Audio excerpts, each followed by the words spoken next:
नमस्कार, मैं हूं आपके साथ रेशु त्यागी। देश की बात में आप सभी का स्वागत है। सबसे पहले बात मणिपुर पर महाभारत की। 2024 जैसे जैसे करीब आ रहा है, देश का सियासी माहौल गर्माता जा रहा है। सड़क से संसद तक एनडीए और आईएनडीआईए के बीच जुबानी जंग तेज होती जा रही है। संसद के मॉनसून सत्र में लगातार 8वें दिन भी विपक्षी गठबंधन आईएनडीआईए ने मणिपुर हिंसा को लेकर हंगामा किया। 2024 को लेकर क्या है एनडीए और आईएनडीआईए का सियासी समीकरण, हम आपको बताएंगे।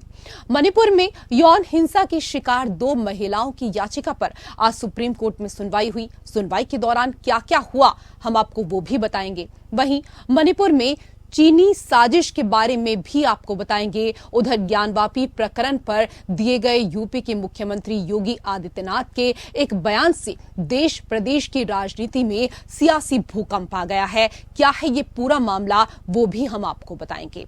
तो शुरू करते हैं देश की बात का सफर। –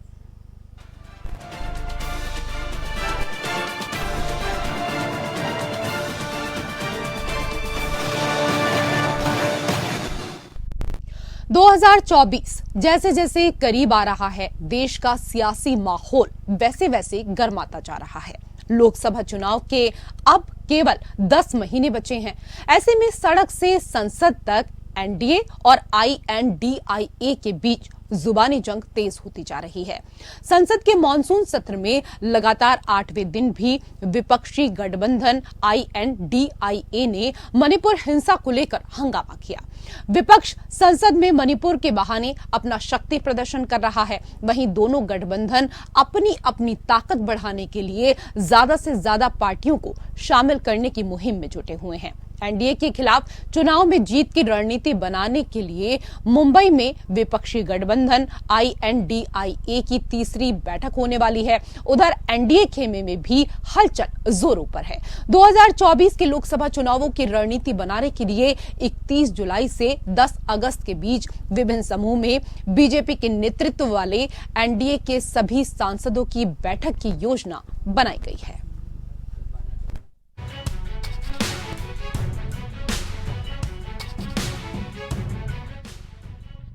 मॉनसून सत्र में लगातार 8वें दिन भी हंगामे की बारिश होती रही। सोमवार को भी संसद में एनडीए बनाम इंडिया गठबंधन के बीच जोरदार मुकाबला हुआ। विपक्ष ने एक बार फिर मणिपुर मुद्दा उठाया तो सत्ता पक्ष यानी एनडीए ने इंडिया गठबंधन की नीयत पर सवाल उठा दिए। विपक्ष की मांग पर राज्यसभा सभापति जगदीप धनखड़ ने सदन में मणिपुर मुद्दे पर अल्पकालिक चर्चा को मंजूरी दे दी, लेकिन हंगामा जारी रहा। विपक्ष पीएम मोदी के बयान पर अड़ा रहा। मोदी सरकार मणिपुर शब्द से नफरत करती है। मोदी सरकार को मणिपुर शब्द अब पाकिस्तान जैसा नजर आने लगा है। 68 लोगों ने, विपक्ष के 68 सदस्यों ने रूल 267 में मणिपुर पर चर्चा का नोटिस दिया। फिर क्यों नहीं करवाते चर्चा? दुर्भावना, मंशा गलत भी है और केवल एक है, आधा घंटा शोर करवाओ और उसके बाद चर्चा बंद कर दो। ना प्रधानमंत्री आए, ना एक शब्द बोला जाए, केवल शोरगुल हो और बात रफा दफा हो जाए, ये नहीं चलेगा। वहीं बीजेपी के राज्यसभा सांसद और केंद्रीय मंत्री पीयूष गोयल ने कहा, हम मणिपुर पर डिस्कशन चाहते हैं, लेकिन विपक्ष चर्चा से भाग रहा है, वो सच को सामने नहीं आने दे रहा। विपक्ष ने हंगामा करके सदन के 8 महत्वपूर्ण दिन बर्बाद कर दिए। विपक्ष के रवैये पर अब सत्ता पक्ष हमलावर है। और उस लिस्टिंग में 176 के तहत मणिपुर के ऊपर चर्चा होगा और दोपहर होगा। लीडर ऑफ द हाउस भी इसमें एग्रीड है और जब चर्चा शुरू करने के समय आया, जो विपक्ष आज तक मणिपुर के अलावा कुछ और बात करने के लिए तैयार नहीं था, इस डिस्कशन में भाग लेने के लिए तैयार नहीं है। हमें बहुत दुख लगता है कि ऑपोजिशन जो पिछले 8 दिन से लगातार मणिपुर के ऊपर चर्चा चाहती थी, आज मणिपुर के चर्चा जब शुरू हो रही है इस बीच संसदीय कार्य मंत्री प्रहलाद जोशी ने साफ कर दिया कि दिल्ली अध्यादेश आज सदन में पेश नहीं किया जाएगा। जब आएगा आपको जरूर हम बताएंगे और लिस्ट ऑफ बिजनेस में भी आएंगे। आज लिस्ट ऑफ बिजनेस में नहीं है तो आज नहीं आएंगे। लोकसभा और राज्यसभा में लगातार हंगामे के बीच दोनों सदनों को कल 11 बजे तक के लिए स्थगित कर दिया गया है। उधर विपक्षी गठबंधन इंडिया के सांसद 2 दिन के मणिपुर के दौरे पर रविवार को दिल्ली लौट आए और सोमवार सुबह विपक्षी दलों की बैठक में उन्होंने मणिपुर के हालात बताए। वहीं एमडीए खेमे में भी हलचल जोरों पर है। 2024 के लोकसभा चुनावों की रणनीति बनाने के लिए 31 जुलाई से 10 अगस्त के बीच विभिन्न समूह में बीजेपी के नेतृत्व वाले एनडीए के सभी सांसदों की बैठक की योजना बनाई गई है। पार्टी सूत्रों के मुताबिक एनडीए के सांसदों के कुल 11 ग्रुप बनाए गए हैं।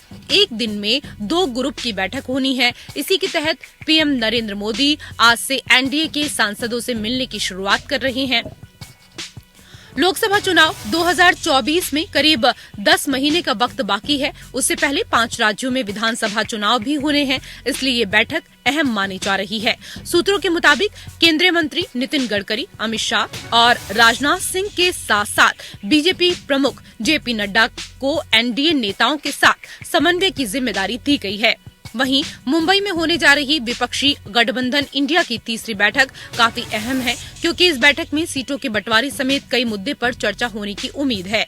मुंबई बैठक में गठबंधन संयोजक के साथ साथ 2024 के आम चुनाव अभियान के लिए समितियों की संरचना और चुनावों से पहले संयुक्त विरोध प्रदर्शन और रैलियों के समन्वय के लिए एक अन्य पैनल की घोषणा कर सकता है। दरअसल एनडीए और इंडिया दोनों ही खेमा 2024 के लोकसभा चुनाव के लिए अपनी ताकत को बढ़ाने में जुटा हुआ है। दोनों की कोशिश ज्यादा से ज्यादा पार्टियों को अपने गठबंधन में शामिल करने की है। विपक्ष का कुनबा पटना के बाद बेंगलुरु की दूसरी मीटिंग में 17 से बढ़कर 26 तक पहुंच गया है। इंडिया गठबंधन में 26 पार्टियां सम्मिलित हैं, तो एनडीए में 38 पार्टियों का समर्थन। 2019 के लोकसभा चुनावों और हाल में कई राज्यों में हुए विधानसभा चुनावों के परिणामों का विश्लेषण करने पर पता चलता है कि इंडिया गठबंधन राज्य के चुनावों में एनडीए की तुलना में ज्यादा मजबूत है, लेकिन वो लोकसभा चुनावों में बीजेपी को चुनौती देने की स्थिति में अभी नहीं है। इंडिया गठबंधन के सहयोगी दलों के वर्तमान में 11 राज्यों में सरकारें हैं, जबकि एनडीए पार्टी देश के 14 राज्यों में सत्तारूढ़ है। वहीं ओडिशा, आंध्र प्रदेश, तेलंगाना जैसे राज्यों में उन पार्टियों की सरकारें हैं जिन्होंने अभी तक दोनों ही गठबंधनों में से किसी में भी शामिल होने का निर्णय नहीं लिया है। देश की कुल 4120 विधानसभा सीटों में से इंडिया गठबंधन सहयोगी 1852 पर विजेता है, जबकि एनडीए के सहयोगियों के पास 1585 सीटें हैं। शेष 683 विधानसभा सीटें गुट निरपेक्ष पार्टियों के पास हैं। लेकिन लोकसभा चुनावों की बात आते ही परिदृश्य बदल जाता है। 2019 के परिणामों का विश्लेषण करने पर पता चलता है कि इसी इंडिया गठबंधन के पास 142 सीटें हैं, जबकि एनडीए गठबंधन के पास 333 सीटें। वोट शेयर के मामले में भी एनडीए आगे है, जिसके पास इंडिया गठबंधन के 37.2% वोटों की तुलना में 42.3% वोट है। इससे पता चलता है कि इंडिया गठबंधन की एकजुटता के बावजूद एनडीए उस पर भारी पड़ सकता है। इसके बावजूद ये मानना एक भूल होगी कि 2024 के चुनावों का फैसला पहले ही हो चुका है। खेल अभी भी खुला हुआ है और कभी भी सियासी समीकरण बदल सकते हैं। Bureau report, APN.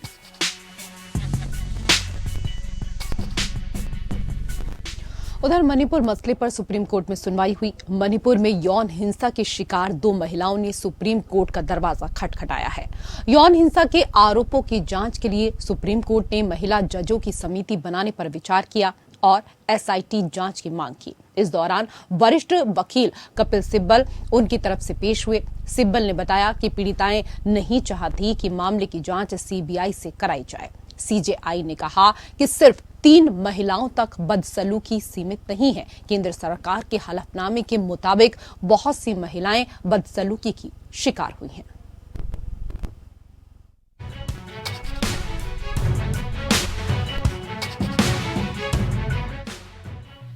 Manipur viral video मामले में दोनों पीड़ित महिलाओं की याचिका पर सुप्रीम कोर्ट में सुनवाई हुई।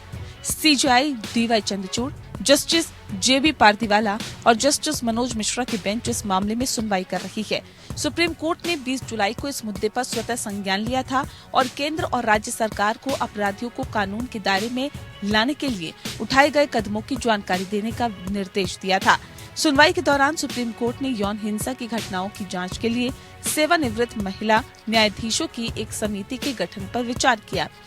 कोर्ट में राज्य अधिकारियों द्वारा अब तक की गई कार्रवाई का विवरण मांगा गया, जिसमें 6000 एफआईआर दर्ज होने का दावा किया गया।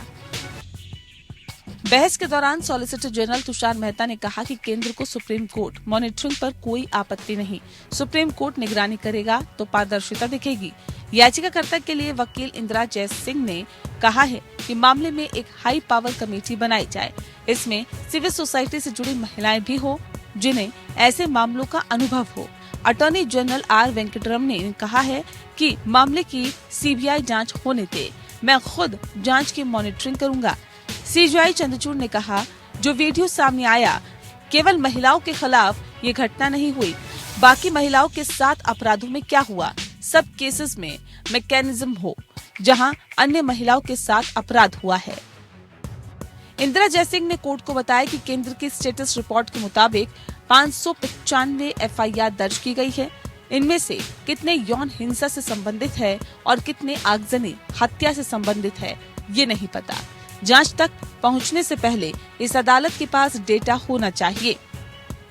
जहां तक कानून का सवाल है, बलात्कार की पीड़िताएं इसके बारे में बात नहीं करती, वे अपने आघात के चलते सामने नहीं आती। पहली बात है आत्मविश्वास पैदा करना। एक उच्च शक्ति समिति होनी चाहिए, पीड़ितों को बाहर आने का आत्मविश्वास होना चाहिए, स्थानीय समुदाय तक पहुंच होनी चाहिए। सीजेआई ने अटॉर्नी जनरल से पूछा, 3 मई के बाद महिलाओं के खिलाफ हिंसा से संबंधित आज तक कितनी एफआईआर दर्ज की गई है। मैतेई समुदाय के लोग भी पीड़ित होंगे। हिंसा दो तरफा होती है, इसीलिए भी हम एफआईआर के वर्गीकरण को देखना चाहते हैं। सीजेआई चंद्रचूड़ ने कहा, हमें किसी और वीडियो का इंतजार नहीं करना चाहिए। केंद्र द्वारा दायर हलफनामे से पता चलता है कि यौन उत्पीड़न के कई अन्य मामले हैं। हमें अन्य महिलाओं के खिलाफ हिंसा से निपटने के लिए भी एक तंत्र स्थापित करना होगा। केवल इन 3 महिलाएं नहीं, बल्कि अपराध पीड़ित हर महिला के लिए तंत्र हो। कपिल सिब्बल ने कहा, बयानों से पता चलता है कि पुलिस ही दोनों को प्रदर्शनकारियों के पास ले गई, उनको भीड़ के पास छोड़ दिया। एक महिला के पिता भाई को मार डाला गया, अभी भी शव नहीं मिले। 18 मई को 0 एफआईआर दर्ज की गई। जब इस पर कोर्ट ने संज्ञान लिया तब कुछ हुआ, तो फिर हमें कैसे भरोसा हो।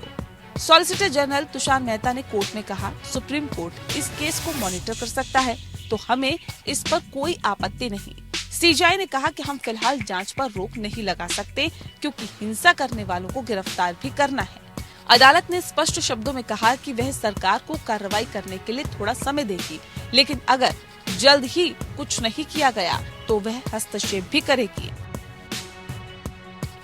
इस मामले में अन्य जनहित याचिका भी दायर की गई, जिसमें मणिपुर राज्य में यौन उत्पीड़न की घटनाओं और चल रही हिंसा की जांच के लिए सुप्रीम कोर्ट के पूर्व न्यायाधीश के नेतृत्व में स्वतंत्र विशेषज्ञ समिति की मांग की गई।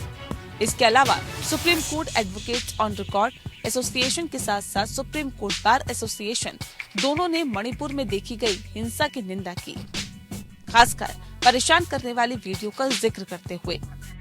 Bureau report.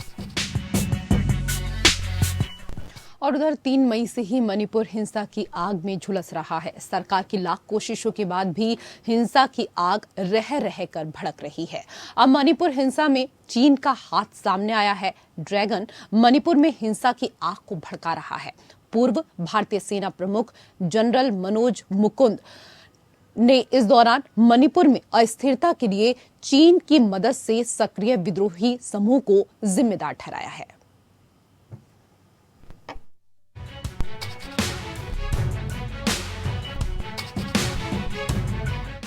लद्दाख में मात खाने के बाद अब चीन मणिपुर के रास्ते भारत को अस्थिर करने की साजिश रच रहा है। चीन मणिपुर हिंसा को भड़का रहा है। चीन मणिपुर में उपद्रवी गुटों को हथियार और आर्थिक मदद दे रहा है। पूर्व भारतीय सेना प्रमुख जनरल मनोज मुकुंद नरवणे ने मणिपुर में अस्थिरता के लिए चीन की मदद से सक्रिय विद्रोही समूह को जिम्मेदार ठहराया।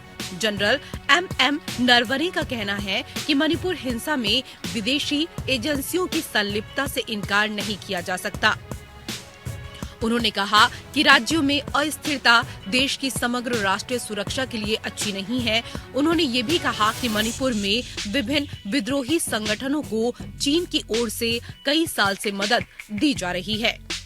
Meanwhile, to Manipur, I had said right in the beginning that internal security is very important.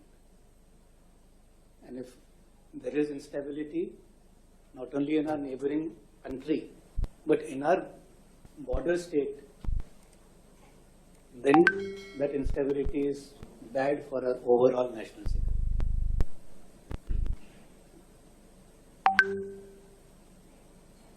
I'm sure that those who are in the chair and responsible for taking whatever actions are due to be taken are doing their best.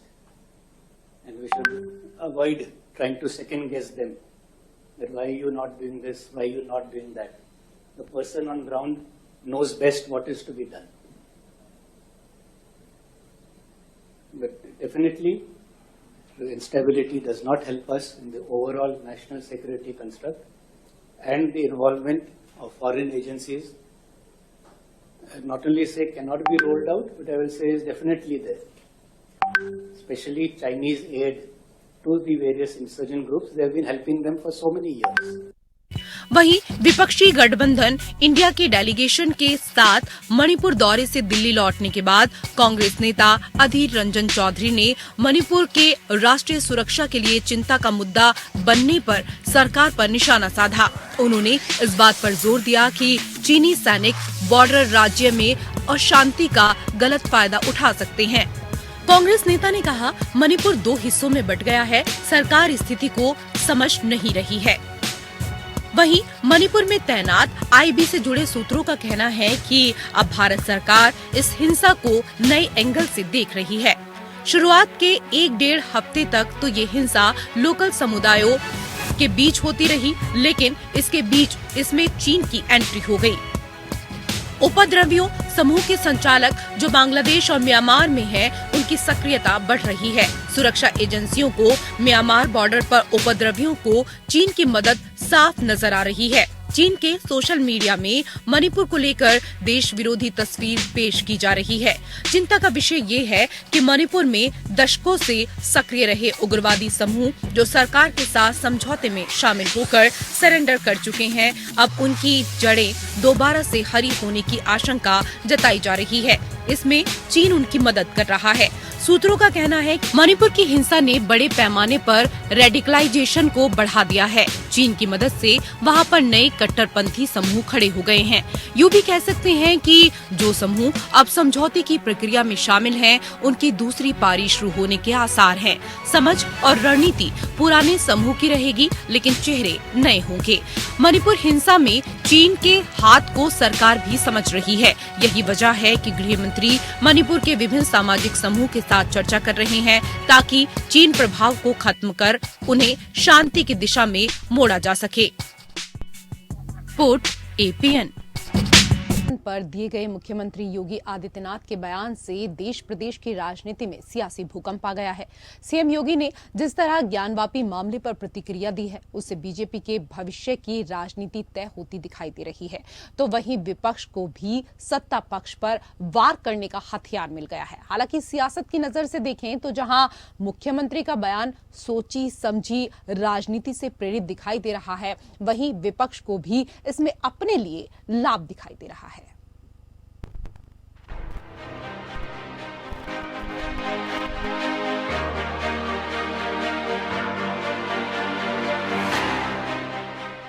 Gyanvapi मामले पर मुख्यमंत्री योगी आदित्यनाथ का बयान सुर्खियों में है। जहां मुख्यमंत्री योगी आदित्यनाथ ने ज्ञानवापी को लेकर मस्जिद कहे जाने पर नाराजगी जताई, तो वहीं ये कहकर बड़ा संकेत भी दे दिया कि त्रिशूल से लेकर देव प्रतिमाएं मस्जिद में कहां से आई। मुख्यमंत्री ने साफ शब्दों में इसे एक ऐतिहासिक गलती करार दिया। सीएम योगी आदित्यनाथ ने कहा कि अगर ज्ञानवापी को मस्जिद कहा जाएगा तो विवाद होगा। सरकार ज्ञानवापी विवाद का समाधान चाहती है और इसके लिए मुस्लिम समाज को आगे आना चाहिए। काशी विश्वनाथ मंदिर इस प्रॉब्लम का कोई सोल्यूशन है? अगर हम उसको मस्जिद कहेंगे तो फिर विवाद होगा। मुझे लगता है कि भगवान ने जिसको दृष्टि दी है वो देखे ना, त्रिशूल मस्जिद के अंदर क्या कर रहा है, हमने तो नहीं रखे ना। ज्योतिर्लिंग हैं, देव प्रतिमाएं हैं, पूरी दीवारें चिल्ला चिल्ला के क्या कह रही हैं। और मुझे लगता है कि ये प्रस्ताव मुस्लिम समाज की तरफ से आना चाहिए कि साहब ऐतिहासिक गलती हुई है और उस गलती के लिए हम चाहते हैं समाधान। ज्ञानवापी पर सीएम योगी आदित्यनाथ के इस बयान से सियासी भूचाल आ गया। सत्ता पक्ष से लेकर विपक्षी खेमे तक हलचल मच गई है। बीजेपी ने जहां मुख्यमंत्री योगी आदित्यनाथ के सुर में सुर मिलाया, तो वहीं विपक्षी खेमे ने इसे धर्म के नाम पर बांटने की राजनीति करार दिया। समाजवादी पार्टी समेत प्रमुख विपक्षी दलों ने इसे असल मुद्दों से भटकाने की राजनीति करार दिया। देखिए, एक तरफ उत्तर प्रदेश में दंगाइयों के घरों पे बुलडोजर चलते हों, राजधानी में पोस्टर और बैनर लगते हों, और फिर भी मुख्यमंत्री जी कहे कि उत्तर प्रदेश में दंगे नहीं हो रहे हैं, तो आखिर जनता विश्वास उनकी किस बात पे करे। और जहां तक चुनाव का सवाल है, कैसे महिलाओं के कपड़े खींचे गए, कैसे नामांकन पत्रों को लेके भागा गया, ईवीएम कूड़े की गाड़ी में मिले, बैलेट पेपर सड़क पे मिला, तो जनता किस बात पे विश्वास करे। पहली बार सुना हमने। और आपको याद होगा कानपुर में पुलिस ने किस तरह लोगों का अपहरण किया, किस तरह की घटना हुई, तमाम चीजें आपके सामने, मेरठ से लेकर बिजनौर से लेकर मुरादाबाद तक। हत्या तो आम बात हो चुकी है, महिलाओं के साथ घटनाएं आम बात हो चुकी है। ज्ञानवापी मामले पर सीएम योगी आदित्यनाथ के बयान से जहां सियासत गर्मा गई है, तो वहीं धर्मगुरु भी सियासत के अखाड़े में कूद पड़े।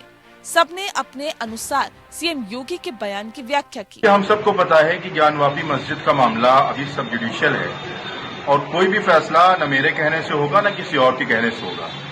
हमारे मुल्क के अंदर अदालतें मौजूद हैं, हमारे मुल्क के अंदर संविधान मौजूद है, और चाहे हिंदू पक्ष हो या मुस्लिम पक्ष हो, सब अपनी अपनी तौर पर कानूनी चारागोई कर रहे हैं। इसलिए जो भी बात कही जाए वो कानून के दायरे में और कानून के ही अंदर कही जाए, क्योंकि ये मामला जितने भी हैं, चाहे वो ज्ञानवापी का मामला हो, सुप्रीम कोर्ट से लेकर हाई कोर्ट में है और सब जुडिशियल है, कानून में इस पर बहसें हो रही हैं।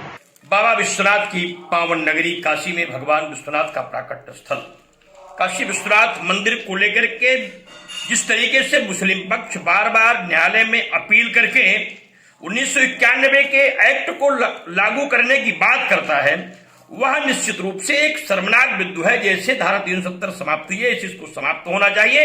इसे कांग्रेस ने मुस्लिम तुष्टीकरण को बनाए रखने के लिए और हिंदुओं को आहत करने के लिए, धार्मिक स्थल पर कब्जा दिलाने के लिए इस कानून को बनाया है। इसे तत्काल सरकार को विशेष सदन बुला करके खारिज कर देना चाहिए। उत्तर प्रदेश के यशस्वी मुख्यमंत्री योगी आदित्यनाथ जी महाराज को कोट कोट साधुवाद है, धन्यवाद है। उन्होंने ज्ञानवापी के विषय में कहा कि मस्जिद कहना गलत होगा, क्योंकि वह ज्ञानवापी मंदिर है। चीख चीख कर दीवारें चिल्ला रही है, त्रिशूल का मिलना, पुष्प कमल का मिलना, अंदर मस्जिद न कह के मंदिर कहिए, उसके अंदर जब जाएंगे, परिसर का निरीक्षण करेंगे, तो देवी देवताओं की प्रतिमा, देवलिपि में लिखी हुई दीवारों में स्तुतियां, उसके साथ साथ जब आप देखेंगे कि नंदी का मुख, शिवलिंग का मिलना, हम लोग शुरू से कह रहे थे कि मुसलमानों को आगे आकर और इसको हिंदुओं को सौंप देना चाहिए। दूसरी बात, तत्काल वहां पर नमाज बंद होना चाहिए। ज्ञानवापी के मामले की शुरुआत साल 1991 में हुई, जब वाराणसी की एक अदालत में याचिका दायर की गई। याचिका में ज्ञानवापी मस्जिद निर्माण के संबंध में दावा किया गया कि मुगल शासक औरंगजेब के आदेश पर 16वीं शताब्दी में काशी विश्वनाथ के मंदिर के एक हिस्से को ध्वस्त कर इस मस्जिद का निर्माण कराया गया। याचिका में ज्ञानवापी परिसर में पूजा करने के अधिकार की मांग की गई। इस मामले में एक याचिका अंजुमन इस्लामिया मस्जिद कमेटी की तरफ से दायर हुई, जो मस्जिद का प्रबंधन करती है। समिति ने पूजा स्थल अधिनियम 1991 का हवाला दिया, जिसके अनुसार 15 अगस्त 1947 को मौजूद पूजा स्थल के धार्मिक चरित्र में परिवर्तन नहीं किया जा सकता। देश की बात में मेरे साथ फिलहाल इतना ही। नमस्कार।